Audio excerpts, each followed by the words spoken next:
ओम शांति। ओम शांति। आज मीठे बाबा के 10 तारीख के महावाक्य हैं। आज बाबा ने कहा, मीठे बच्चे, श्रीमत पर तुम्हें सबकी खातिरी करनी है। खुशी की खुराक खाना और खिलाना, यही है सच्ची खातिरी करना। बाबा क्या कह रहे हैं कि जैसे तुम मुझे याद करते हो तो तुम्हें खुशी होती है, ऐसे ही मेरी ये गाइडेंस है कि तुम सभी को खुशी दो। और वो खुशी कैसे प्राप्त होगी? जब आत्मा और परमात्मा का ज्ञान मनुष्य को प्राप्त हो जाएगा तो ये सच्ची खातिरी कहलाएगी। तो प्रश्न है, ज्ञान में स्पिरिचुअलिटी का जौहर भरने की विधि क्या है? उससे कौन कौन से फायदे होंगे? तो आंसर है, जब किसी को भी ज्ञान सुनाते हो तो आत्मा समझकर आत्मा को ज्ञान दो। इससे स्पिरिचुअलिटी का जौहर भर जाएगा। इस नई आदत से किसी को भी ज्ञान सुनाएंगे तो उसे झट तीर लगेगा। शरीर का भान भी खत्म होता जाएगा। फिर माया के तूफान व बुरे संकल्प भी नहीं आएंगे। क्रिमिनल आई भी नहीं रहेगी। बाबा समझा रहे हैं कि आत्मिक दृष्टि रख करके सामने वाली आत्मा को ज्ञान दो, तब उसका कल्याण होगा। ओम शांति। ज्ञान का तीसरा नेत्र देने वाला रूहानी बाप बैठ रूहानी बच्चों को समझाते हैं। ज्ञान का तीसरा नेत्र सिवाय बाप के कोई दे न सके। अभी तुम बच्चों को ज्ञान का तीसरा नेत्र मिला है। अभी तुम जानते हो कि ये पुरानी दुनिया बदलने वाली है। बाबा ने कहा, ज्ञान प्राप्त हो गया तो समझ आ गई कि अब दुनिया परिवर्तन होगी। बेचारे मनुष्य नहीं जानते कि कौन बदलाने वाला है, कैसे बदलेगी सृष्टि और कैसे बदलाते हैं, क्योंकि उन्हों को ज्ञान का तीसरा नेत्र ही नहीं है।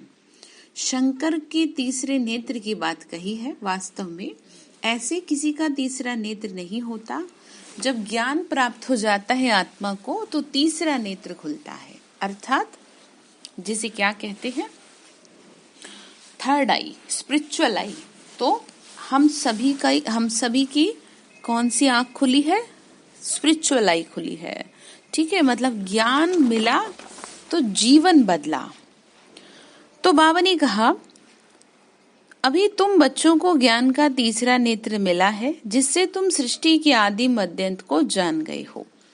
ये है ज्ञान की सैक्रीन, मतलब मिठास।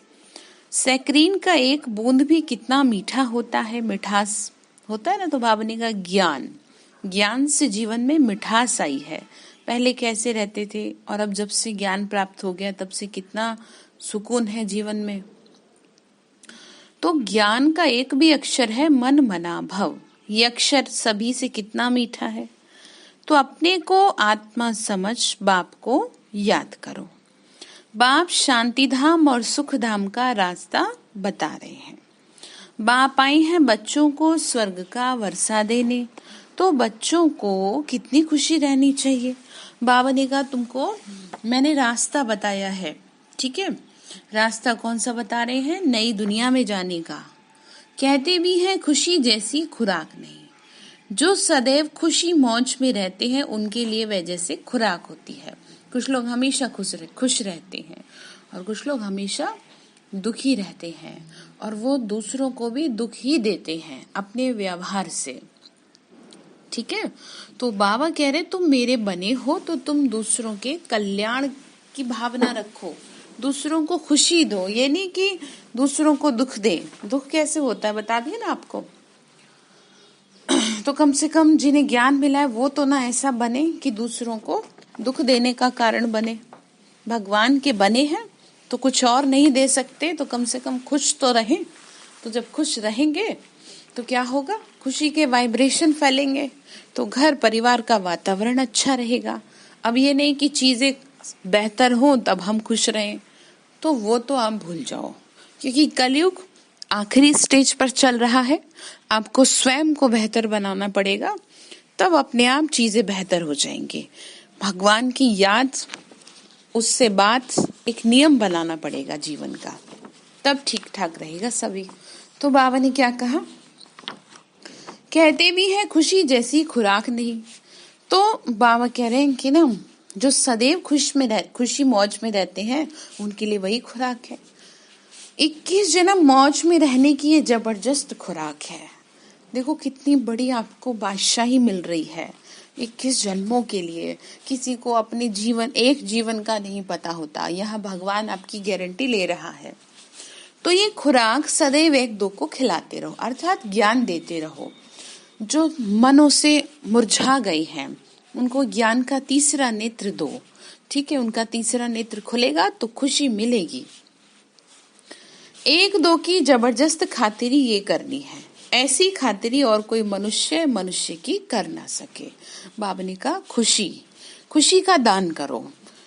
तो तुम बच्चे श्रीमत पर सभी की रूहानी खातिरी करते हो, सभी को आध्यात्मिक ज्ञान देते हैं, ठीक है। आध्यात्मिक ज्ञान देते हैं तो आत्मा को सुकून मिलता है। सच्ची खुश खैराफत भी यह है, किसी को बाप का परिचय देना। क्या है सेवा? किसी को बाप का परिचय देना। खुश खैराफत से मतलब यह है कि जिसे अपने पिता के बारे में पता चल गया तो उसका जीवन तो खुशियों से संपन्न हो गया। मतलब कुछ पता ही नहीं है, दुनिया में लोग जिए जा रहे हैं, काम धाम करे जा रहे हैं, कुछ पता ही नहीं कहाँ स्टॉप होना है, कहाँ सर झुकाना है, कहाँ पुण्य कर्म जमा करने हैं। क्या जीवन ऐसे ही चलता रहेगा, बस खाया पिया सोया? ये जीवन नहीं है। इससे जागरूकता लोगों में आए, ठीक है। ज्ञान के माध्यम से जागरूकता आए, अपना जीवन जीने का सही तरीका आए, इस बात के लिए बाबा कह रहे हैं कि सभी को मेरा परिचय दो। मीठे बच्चे जानते हैं बेहद के बाप द्वारा हमको जीवन मुक्ति की खुराक मिलती है, यानी स्वर्ग की बादशाही मिलती है। सतयुग में भारत जीवन मुक्त था, अर्थात पावन था। कैसा था? पावन था। बाबा कह रहे हैं आत्मा ये सब क्या थी? पावन थी।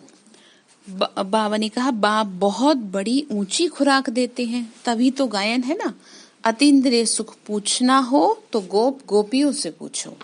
ये ज्ञान और योग की कितनी फर्स्ट क्लास खुराक है।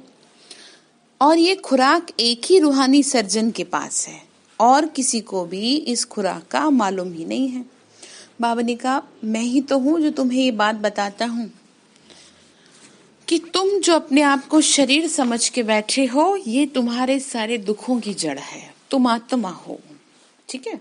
तो ये खुराक किसने दी? ये बाबा ने दी। और जब स्वयं को आत्मा निश्चय किया तो सारी समस्याएं खत्म हो गई। दुखों का कारण तो शरीर का भान ही है ना। तो बाबा ने कहा मैंने तुमको बताया है, ठीक है। मैंने मतलब तुमको खुराक दी है। बाप बहुत बड़ी ऊंची खुराक देते हैं, तभी तो गायन है अतीन्द्रिय सुख पूछना हो तो गोपियों से पूछो। कौन है वो गोपी? वो हम आत्माएं हैं, ठीक है। अर्थात बाबा ने कहा बच्चे ज्ञान प्राप्त होता है, ठीक है, मुरली सुनते हैं तो कितना आत्मा को सुकून मिलता है। तो वो कोई एक गोपी नहीं थी, वो हम सभी गोपियां हैं भगवान के, कि खिंचे चले आते हैं, ठीक है। आत्मा को अच्छा नहीं लगता, वो इसीलिए नहीं लगता क्योंकि आत्मा को सुख कहाँ से मिलेगा? शरीर को सुख दे दिया आपने, शरीर को आराम दे दिया आपने, सुख दे दिया, शरीर को भोजन दे दिया आपने, सुख दे दिया, ठीक है। अब आत्मा को भोजन कौन देगा? वहां उसके लिए भी तो भोजन की करनी पड़ेगी ना तैयारी। तो वो भोजन है मुरली, ठीक है। तो बाबा ने कहा जब ज्ञान मिलता है तो आत्मा अतीन्द्रिय सुख का अनुभव करती है जब मुरली सुनते हैं। तो इसीलिए कह दिया गोपियां। तो बाबा समझा रहे हैं, तो हम ही तो है वो, तो समझनी चाहिए बातें, ठीक है। बाबा ने कहा यह ज्ञान और योग की कितनी वंडरफुल खुराक है। बाबा कहती हैं यह खुराक एक ही रूहानी सर्जन के पास है और किसी को इसका मालूम ही नहीं। कहते हैं मीठे बच्चों तुम्हारे लिए हथेली पर स्वर्ग ले आया हूँ। बाबा कह रहे बच्चे मेरी बात मानेंगे तो तुमको क्या दूंगा? स्वर्ग की बादशाही दूंगा। हथेली पर स्वर्ग ले आया हूँ। सौगात में जब बच्चे माँ बाप की बात मानते हैं तो कुछ ना कुछ माँ बाप खुश होके देते हैं ना। तो बाबा ने कहा मैं भी तुमको देता हूँ सौगात। वो कौन सी सौगात है? स्वर्ग, मुक्ति, जीवन मुक्ति की ये सौगात मेरे पास ही रहती है। बाबा ने कहा मैं ही हूं एक, यानी परमात्मा शिव ही है एक, जो सभी को मुक्ति, जीवन मुक्ति का रास्ता बताते हैं। दूसरा कोई दुनिया में है नहीं, क्योंकि सभी के शरीर है, और जिसका शरीर है वो मुक्ति, जीवन मुक्ति नहीं दे सकता। तो बाबा ने कहा कल्प कल्प मैं ही आके तुमको देता हूं, फिर रावण छीन लेता है, तो अभी तुम बच्चों को कितना खुशी का पारा चढ़ना चाहिए। तुम जानते हो हमारा एक ही बाप, टीचर और सच्चा सच्चा सदगुरु है, जो हमको साथ ले जाते हैं। मोस्ट वेलेवेड बाप से विश्व की बादशाही मिलती है, ये कम बात है क्या? तो सदैव हर्षित रहना चाहिए। बाबा ने कहा तो तुम्हें कितना खुश रहना चाहिए। Godly student life is the best. भगवान के क्या बने? ईश्वरीय विद्यार्थी बने, भगवान का ज्ञान प्राप्त हुआ, तो इससे अच्छा क्या है बताओ? भगवान की पाठशाला के विद्यार्थी हैं, वो पढ़ा रहा है, तो यह कम बात है क्या? तो यह भी कही गायन है। फिर नई दुनिया में भी तुम सदैव खुशियां मनाते रहेंगे।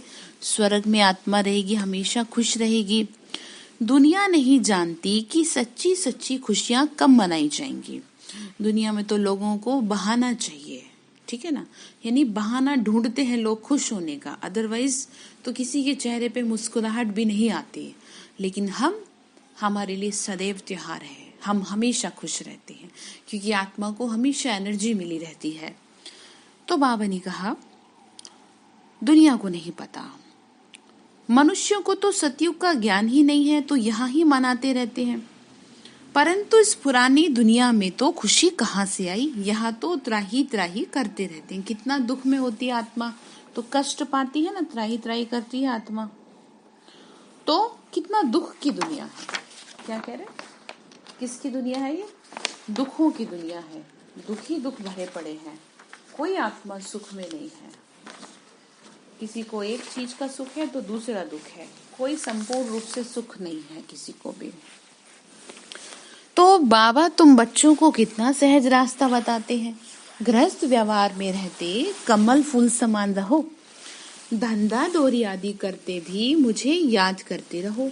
ऐसे थोड़ी कह रहे हैं कि बैठ जाओ सब छोड़ छाड़ के, काम धंधा करो, मुझे याद तो करो। पर जैसे आशिक और माशूक होते हैं, वह तो एक दो को याद करते रहते हैं, वह उनका आशिक, वह उनका माशूक होता है। यहाँ वह बात नहीं है।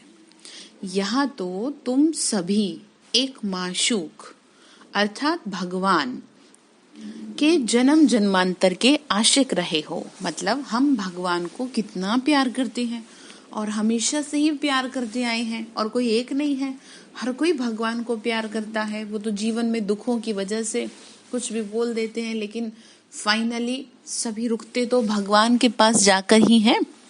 तो कहते ना कि भगवान से बड़ा कोई नहीं, तो क्यों नहीं? क्योंकि वो ही हमारा है, उसी ने हमें प्यार किया है। तो बाप कभी तुम्हारा आशिक नहीं बनता, तुम उस माशूक से मिलने के लिए याद करते आए हो। जब जब दुख जास्ती होता है तो जास्ती सुमिरन करते हैं। गायन भी है ना, दुख में सिमरण सब करें, सुख में करे ना कोई। तो इस समय बाप भी सर्वशक्तिवान है, तो दिन प्रतिदिन माया भी सर्वशक्तिवान तमो प्रधान होती जाती है। इसीलिए बाबा कहते हैं मीठे बच्चे आत्माभिमानी बनो। इसीलिए प्रैक्टिस करा रहे हैं, स्वयं को आत्मा निश्चय करो, चाहे कैसे भी करो। अपने को आत्मा समझ के मुझे याद करो, और साथ साथ दैवी गुण धारण करो, तो तुम लक्ष्मी नारायण बन जाएंगे। ठीक है, कैसे बन जाएंगे? ऐसे लक्ष्मी नारायण जैसे।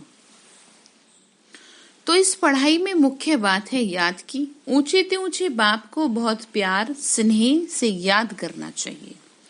वो ऊंचते ऊंच बाप ही नई दुनिया की स्थापना करने वाला है।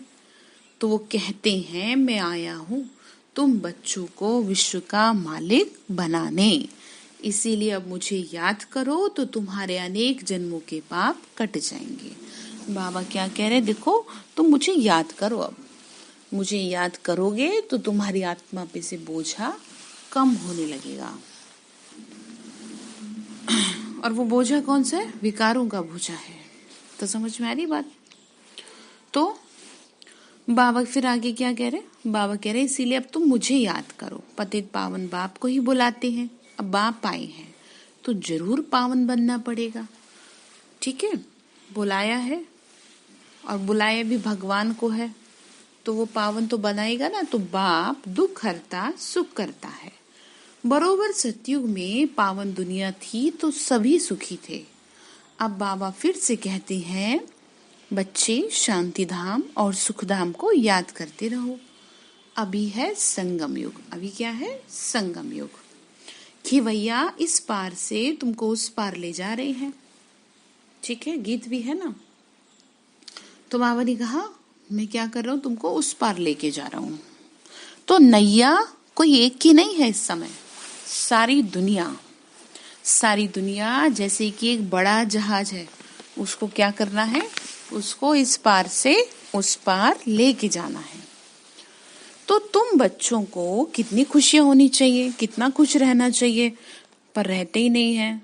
ऐसे कैसे जीवन जिया जाएगा बताओ? खुश रहना चाहिए। भगवान मिला है उसको महसूस करते रहो। दुनिया में लोग भक्ति पूजा पाठ अगर अच्छी करते हैं तो वो भी खुश रहते हैं। यहाँ वो दिख नहीं रहा, हर वक्त साथ निभाने को तैयार है तो भी खुश नहीं रहते। तो तुम्हारे लिए तो सदैव खुशी खुशी है। बेहद का बाप पढ़ा रहे। कौन पढ़ा रहे? बेहद का बाप। वाह, ये तो कभी सुना नहीं था ना पढ़ा था। तो भगवानवाच मैं तुमको तुम रूहानी बच्चों को राजयोग सिखा रहा हूँ। तो पूरी रीति सीखना चाहिए ना, समझना चाहिए, धारणा करनी चाहिए, पूरी रीति पढ़ना चाहिए।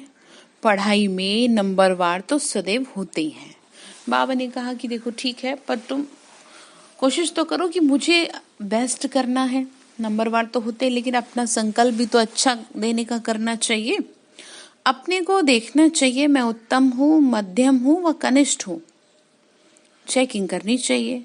तो बाबा कहते हैं अपने को देखो, मैं उच्च पद पाने के लायक हूँ, रूहानी सर्विस करता हूँ। इसीलिए बाबा कहते बच्चे सर्विसेबल बनो, फॉलो करो। बाबा कह रहे बच्चे अपनी चेकिंग खुद करो, क्योंकि जब कोई दूसरा आपकी चेकिंग करेगा या बाबा आपकी सारी बताएगा बात तो फिर आपको दुख होगा। तो इससे बेहतर है आप खुद ही कर लें, चेक कर लें कि क्या चलता है मेरे जीवन में। रोज सर्विस करता हूँ, इसीलिए तो ये रथ लिया है। इनका रथ बीमार पड़ जाता है तो मैं इनमें बैठ मुरली लिखता हूँ। ब्रह्मा बाबा के लिए भी कह रहे हैं तो मुख से तो बोल नहीं सकते तो मैं लिख देता हूँ ताकि बच्चों के लिए मुरली मिस ना हो। तो मैं भी सर्विस पर हूँ। बाबा ने कहा देखो बाबा भी हमेशा सर्विस पर है। ठीक है, भगवान बच्चों की सेवा पर उपस्थित है। तो बाबा कह रहे कि बाप ही तुमको सारे विश्व का मालिक बनाने आए हैं। तो जो अच्छा पुरुषार्थ करते हैं उनको महावीर कहा जाता है। देखा जाता है कौन महावीर है जो बाबा के डायरेक्शन पर चलता है। महावीर किसे कहेंगे? जो भगवान की आज्ञाओं का पालन करते हैं। बाप का फरमान है अपने को आत्मा समझ, भाई भाई देखो, मतलब सभी को आत्मिक दृष्टि से देखो, इस शरीर को भूल जाओ। बाबा भी शरीर को नहीं देखते, भगवान भी हमारी आत्मा को देखता है। ठीक है, क्योंकि आत्माओं के पिता है ना, शरीरों के पिता नहीं है। तो बाबा कहते हैं मैं आत्माओं को देखता हूँ। बाकी ये तो ज्ञान है कि आत्मा शरीर बगैर बोल नहीं सकती। मैं भी शरीर में आया हूँ, लोन लिया हुआ है। बाबा ने कहा मुझे भी शरीर लोन लेना पड़ता है, लेकिन मैं देखता तो आत्माओं को हूं ना, तुम्हारे मस्तक में बैठी मणि को देखता हूँ। मुझे इस बात का पूरा कॉन्शियस है कि बाबा क्या कहते हैं कि मैं तुम आत्माओं को पढ़ाता हूँ। ठीक है, शरीरों पे बुद्धि नहीं जाती, आत्माओं पे बुद्धि जाती है कि आत्माएं सुन रही हैं, मेरी बच्चे हैं ये, मेरी आत्माएं हैं ये। तो शरीर के साथ आत्मा पढ़ सकती है। बाबा की बैठक यहाँ है। कहाँ पर? अकाल तख्त। ब्रह्मा बाबा के मस्तक में बैठ करके बाबा हम बच्चों को ज्ञान देते हैं। आत्मा अकाल मूर्त है। आत्मा कभी छोटी बड़ी नहीं होती, शरीर छोटा बड़ा होता है। तो जो भी आत्माएं हैं उन सभी का तख्त ये भ्रकुटी का बीच है। शरीर तो सभी के भिन्न भिन्न होते हैं। किसी का अकाल तख्त तो पुरुष का है, किसी का स्त्री का है, किसी का बच्चे का। यानी अकाल तख्त कहते हैं जहां पर बिंदी लगाई जाती है, मस्तक, ठीक है। इसको आज्ञा चक्र भी कहते हैं, तो अकाल तख्त भी कहते हैं। अर्थात यहाँ पर बैठी आत्मा को कभी काल खा नहीं सकता। तो बाप बैठ बच्चों को रूहानी ड्रिल सिखलाते हैं। रूहानी ड्रिल सिखलाई है ना कई बार क्लास में। तो जब भट्टी शुरू करी थी तो सिखाई थी ना कैसे आत्मा ऊपर जाती है और शिव बाबा के पास बैठते हैं हम, कैसे फिर सेवा कर रहे थे। तो वो सारी चीजें, कैसे मैं आत्मा स्वर्ग में हूँ, संगम पर हूँ, सारी चीज सिखाई है बाबा ने। तो जब कोई से बात करो तो पहले अपने को आत्मा समझो। हम आत्मा फलाने भाई से बात करते हैं, भाई का पैगाम देते हैं, यानी आत्मा को। किसको दे रहे हैं पैगाम? आत्मा को दे रही है कि शिव बाबा को याद करो। याद से ही जंग उतरेगी। जो विकारों की जंग चढ़ी है वो याद से उतरेगी। सोने में जब अलाई पड़ती है तो सोने की वैल्यू ही कम हो जाती है। तुम आत्माओं में भी जंग पड़ने से तुम वैल्यू लेस हो गई हो। कौन सी जंग लगी है? विकारों की। तो फिर से पावन बनना है, तो तुम आत्माओं को अब ज्ञान का तीसरा नेत्र मिला है।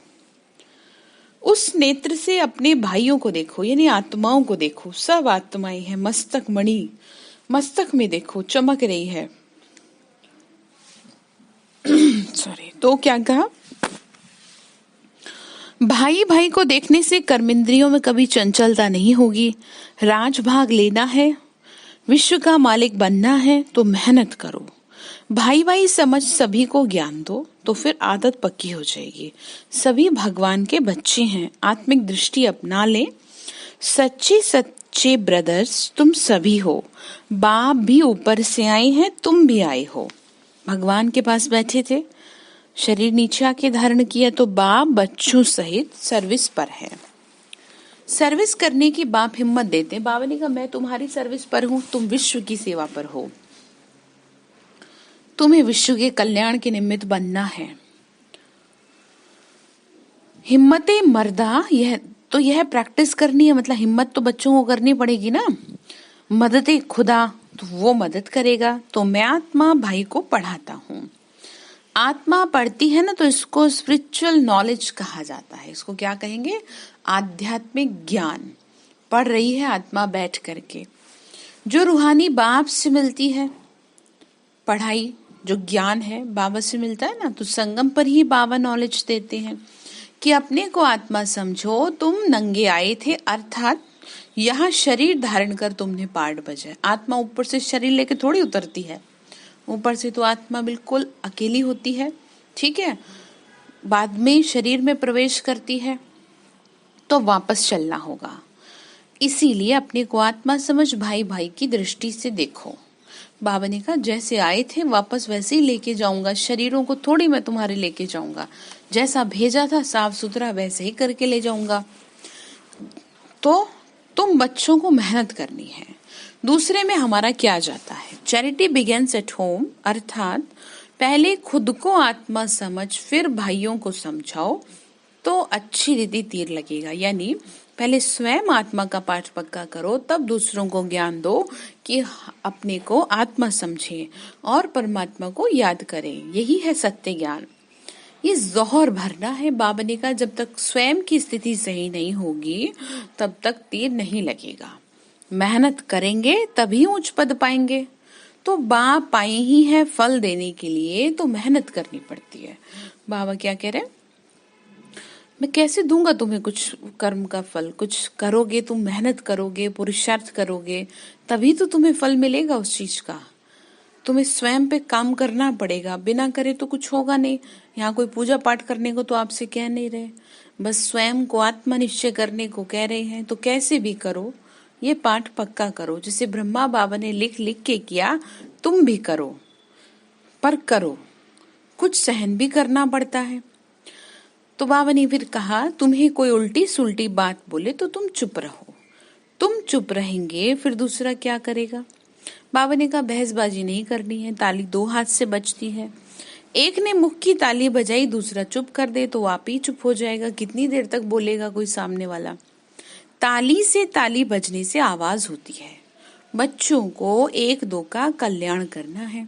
तो बाबा समझाते हैं। बाबा क्या कह रहे हैं? सॉरी, कि मैं तुम्हें समझाता हूं कि तुम सदैव खुशी में रहना चाहते हो तो मन मना भव, मन ही मन में मेरा सिमरण करते रहो, मुझे याद करते रहो, अपने को आत्मा समझते रहो, तो तुम खुश रह पाओगे। शरीर के भान में रहोगे, देह भान में रहोगे तो खुशी नष्ट हो जाएगी। भाइयों अर्थात आत्माओं की तरफ देखो। जितने भी घर में लोग हैं सभी से आत्मिक दृष्टि रखें। ठीक है, मतलब ये रखें कि ये भगवान के बच्चे हैं। पता तो सबको है, लेकिन इस बात की फीलिंग भी तो चाहिए। कहने से थोड़ी होता है कुछ, और ना किसी को कहना है, ना ही किसी को ऐसे बैठ के देखना है। लेकिन आपको भान होना चाहिए कि इनके मस्तक में बैठी आत्मा भी तो शिव बाबा की बच्ची है, तो और मैं भी बच्ची हूँ, तो मैं क्यों क्रोध करूं, मैं क्यों परेशान हूं। तो ऐसे समझा रहे। तो भाइयों को ये नॉलेज दो तो आदत पड़ जाएगी। फिर मतलब आत्माओं को ये नॉलेज दो तो ये आदत पड़ जाने से फिर क्रिमिनल आई धोखा नहीं देगी। ज्ञान के तीसरे नेत्र से, बाबा ने कहा ज्ञान के तीसरे नेत्र से तीसरे नेत्र को देखो। हमें मिला है ज्ञान, तो सामने वाली आत्मा का भी ज्ञान का तीसरा नेत्र देखो अपने नेत्र से। तो बाबा भी तुम्हारी आत्मा को देखते हैं, यानी आत्मिक दृष्टि रखो। कोशिश यह करनी है सदैव आत्मा को ही देखे, शरीर को देखे ही नहीं। योग कराते हो तो भी अपने को आत्मा समझ भाइयों को देखते रहो तो अच्छी सेवा होगी। यानी सभी को आत्मा देखते रहे, किसी का शरीर दिखे ही ना, सबके मस्तक में चमकती हुई मणि दिखे। ये प्रैक्टिस करो। जैसे रात को तारा चमकता है, ऐसे सब तारे दिखे, सब पॉइंट ऑफ लाइट दिखे, ऐसी प्रैक्टिस करो। तो बाबा ने कहा भाइयों को समझाओ, आत्माओं को समझाओ। भाई सभी बाप से वर्षा लेते हैं। कोई भाई बहन की बात नहीं, भाई किसे कह रहे, आत्मा को कह रहे। सभी आत्मिक रूप से भाई भाई हैं। ये रूहानी नॉलेज एक ही बार तुम ब्राह्मण बच्चों को मिलती है। तुम ब्राह्मण ही फिर देवता बनेंगे। इस संगम युग को थोड़े ही छोड़ेंगे, नहीं तो पार कैसे जाएंगे। बाबा ने कहा इसके सारे तो पार होगी, क्योंकि मैं इसी में तो मिलता हूँ तुमको। कूदेंगे थोड़ी, ये वंडरफुल संगम युग है। तो बच्चों को रूहानी यात्रा पर रहने की आदत डालनी है, प्रैक्टिस करनी है। स्वयं को निश्चय कराओ। ठीक है, प्रैक्टिस कराएंगे जितनी ज्यादा, उतना ही ज्यादा फायदा होगा खुद को। तो मैं तुम आत्माओं को ज्ञान देता हूँ, आत्मा को ही देखता हूँ। मनुष्य से बात करेंगे तो उनके मुंह को देखेंगे, नेचुरल है, लेकिन हमें मस्तक में देखना है। तुम आत्मा से बात करते हो, लेकिन ऐसे पर्टिकुलर नहीं देखना किसी को भी जो सामने वाला फ्रस्ट्रेट हो जाए। अपने अंदर में फीलिंग ये रखनी है जो आपको पहले बताई है अभी। तो तुम आत्मा से बात करते हो तो आत्मा को ही देखना। भल शरीर द्वारा ज्ञान देते हो, परंतु इसमें शरीर का भान तोड़ना होता है। तुम्हारी आत्मा समझती है परमात्मा बाप हमको क्या कर रहे हैं, क्या कर रहे हैं बाबा हम बच्चों को बाबा ज्ञान दे रहे हैं। ठीक है, तो ये समझनी है बात। तो बाबा कहती है आत्माओं को देखता हूँ, आत्माएं भी कहती हैं परमात्मा बाप को देख रहे हैं, नॉलेज ले रहे हैं। आत्मा की आत्मा के साथ लेन देन, अर्थात इसको कहा जाता है स्पिरिचुअल ज्ञान की लेन देन, आध्यात्मिक ज्ञान। जब दूसरी आत्मा को ज्ञान सुना रहे हैं, आत्मा को ही ज्ञान देना, ये जैसे जोहर है। आज बाबा पाठ पक्का करा रहे हैं, तुम्हारे ज्ञान में ये जोहर भर जाएगा। किसी को भी समझाने से झट तीर लगेगा, अगर प्रैक्टिस अच्छी है तो कहते हैं प्रैक्टिस करके देखो तीर लगता है कि नहीं लगता। तीर अर्थात उसे टच करेगा कि हाँ एकदम परफेक्ट बात बोल रहे हैं ये। तो आदत डालनी है, शरीर का भान निकल जाएगा। माया की तूफान कम आएंगे, बुरे संकल्प नहीं आएंगे, क्रिमिनल आई भी नहीं रहेगी जब आप पाठ पक्का करेंगे स्वयं को आत्मा निश्चय करने का। तो अब नाटक पूरा होता है। अब बाबा की याद में रहना है, याद से ही पावन बनेंगे और पावन दुनिया में जाएंगे। तो कितना सहज है। बाप जानते हैं बच्चों को ये शिक्षा देना भी मेरा पाठ है। अब शिक्षा तो देनी पड़ेगी ना, समझानी देनी पड़ेगी, कोई नई बात नहीं है। हर 5000 वर्ष बाद हमको आना होता है। मैं बंधाईमान हूँ, बच्चों को बैठ समझाता हूँ। बाबा ने कहा मैं भी तुम्हारे साथ बंधा हुआ हूँ, मुझे समझा नहीं, जैसे आपको समझाना पड़ता है ना अपने परिवार में बच्चों को, ऐसी बाबा ने कहा मुझे भी तुम्हें समझाना है। तो मीठे बच्चे रूहानी याद की यात्रा में रहो तो अंतमति सो गति हो जाएगी। ये अंत काल है, ये अंत का समय है, इसीलिए याद करो तो सदगति हो जाएगी। याद की यात्रा में रहेंगे ना तो क्या हो जाएंगे, हम मजबूत हो जाएंगे। यह आत्माभिमानी बनने की शिक्षा एक ही बार तुम बच्चों को मिलती है, तो कितना वंडरफुल ज्ञान है। बाबा वंडरफुल है तो बाबा का ज्ञान भी वंडरफुल है। कब मिलती है शिक्षा? संगम पे जो दे रहे हैं अभी। तो कभी कोई बता ना सके, ये अभी कहते हैं, इसीलिए वापस चलना है, इसीलिए कहते हैं मीठे बच्चों ये प्रैक्टिस करो, स्वयं को आत्मा निश्चय करो, आत्मा समझ, आत्मा को ज्ञान दो, तीसरे नेत्र से भाई भाई को देखना, यह बड़ी मेहनत है। बाबा ने पूरा आज बार बार समझा रहे, बच्चे आत्मा समझ लो खुद को, इससे पहले कि बाहर की परिस्थितियां तुमको सिखाएं कुछ, तुम स्वयं को आत्मनिश्चय करके बैठे रहो चुपचाप। तुम्हारा क्या जाता है, प्रैक्टिस करनी पड़ेगी। अच्छा, मीठे मीठे सिक्के लदे बच्चों प्रति माता पिता बाप दादा का याद प्यार और गुड मॉर्निंग। रूहानी बाप की रूहानी बच्चों को नमस्ते। हम रूहानी बच्चों की रूहानी माता पिता बाप दादा को नमस्ते। नमस्ते बाबा, नमस्ते। शुक्रिया बाबा, शुक्रिया। धारणा के लिए मुख्य सार है, ज्ञान के तीसरे नेत्र से आत्मा को देखने का अभ्यास करना है। कोशिश करनी है सदैव आत्मा को ही देखें, शरीर को नहीं, तो क्रिमिनल ख्याल नहीं आएंगे, बुरे संकल्प खत्म हो जाएंगे। दूसरी पॉइंट है, ताली 2 हाथ से बजती है, इसीलिए जब तुम्हें कोई उल्टी सुल्टी बात बोले तो तुम चुप रहो। अगर तुम चुप रहेंगे तो दूसरा आप पे ही चुप हो जाएगा। ध्यान रखें, भगवान ने ये बात बोली है आपके लिए, तो वरदान दे रहे हैं, ब्रह्मा बाप के प्यार का प्रैक्टिकल सबूत देने वाले सपूत और समान भव। ब्रह्मा बाप के प्यार का, प्यार ही तो था जो हमें ये ज्ञान प्राप्त हुआ। यदि कहते हो कि ब्रह्मा बाप से हमारा बहुत प्यार है, तो प्यार की निशानी होती है प्यार, जिससे बाप का प्यार रहा उससे प्यार हो। तो ब्रह्मा बाबा को किससे प्यार रहा? शिव बाबा से। तो जो भी कर्म करो, कर्म के पहले, बोल के पहले, संकल्प के पहले चेक करो कि ये ब्रह्मा बाप को प्रिय है। तो बाबा ने कहा कि देखो, अब जब तुम्हें मेरे से प्यार है तो तुम ये देखो ना कि मैंने कैसे कैसे किया सब कुछ। तो तुम देखो कि जब तुम कोई कर्म कर रहे हो तो क्या ये बाबा को प्रिय है, चेक करो। तो ब्रह्मा बाप की विशेषता विशेष यही रही, जो सोचा वह किया, जो कहा वह किया, पावरफुल संकल्प लिए स्वयं को बदलने के लिए, तो किया। फिर कितना भी अपोजिशन रहा फिर भी अपनी पोजीशन पे सेट रहे, कितना भी विरोधी रहा कोई, लेकिन फिर भी संपूर्णता को प्राप्त किया फाइनली। तो प्यार का प्रैक्टिकल सबूत देना है, तो देखना है कि हम कितना कर रहे हैं। ठीक है, तो अर्थात फॉलो फादर कर सपूत और समान बनना। भगवान के प्यार का सबूत देंगे ना। तो स्लोगन है, खुश नसीब आत्मा वह है जिसके संकल्प में भी दुख की लहर नहीं आ सकती, संकल्प भी खुशी वाले। तो आज के लिए पॉइंट है, परमात्मा प्यार अखुट है, अटल है, इतना है जो सर्व को प्राप्त हो सकता है, कम नहीं है। लेकिन परमात्मा प्यार पाने की विधि है न्यारा बनना। जितना न्यारा बनेंगे उतना परमात्मा प्यार के अधिकारी बनेंगे। ऐसी न्यारी आत्मा ही लवलीन स्थिति का अनुभव कर सकती है। अब इसका मतलब क्या है? इसका मतलब ये है कि भगवान के प्यार में लीन रहें। ठीक है, न्यारे का मतलब ये नहीं कि सब छोड़ छाड़ के एक तरफ हो जाए, नहीं।